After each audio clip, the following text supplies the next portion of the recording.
করি তখনই আমরা ছুটে আসি আর উচ্ছল হই।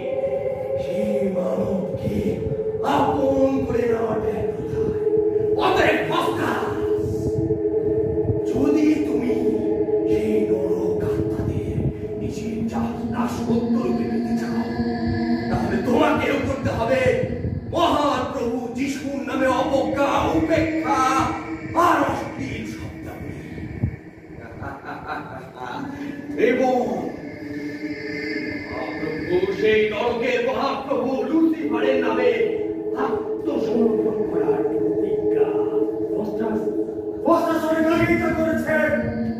আর বিশ্বাস করে যে মহাপ্রভু লুসিফার ব্যতীত আর কোন প্রভু নেই।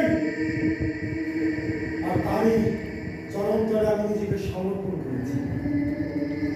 আর বলো সে সমস্ত কথা বলো, বলো তোমার প্রভু লুসিফারের পরিচয় সম্পর্কে। তিনি নরকের অধিপতি। তিনি কি এক সময় দেবদূত ছিলেন না? হ্যাঁ ফস্টাস, তিনি ছিলেন মহান প্রভুর দেবদূত। তাহলে কি করে তিনি প্রেতকুল প্রধান হলেন?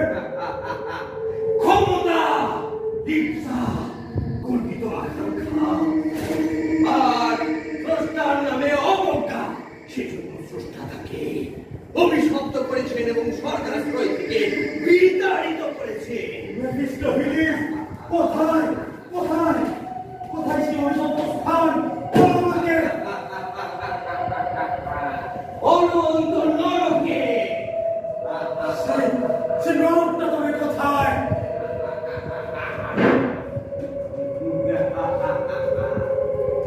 এই যে ফস্টাস, যেখানে তুমি বাস করছো। কি করে তুমি নরকের বাইরে এলে? নরকের মধ্যে আমি আছি ফস্টাস।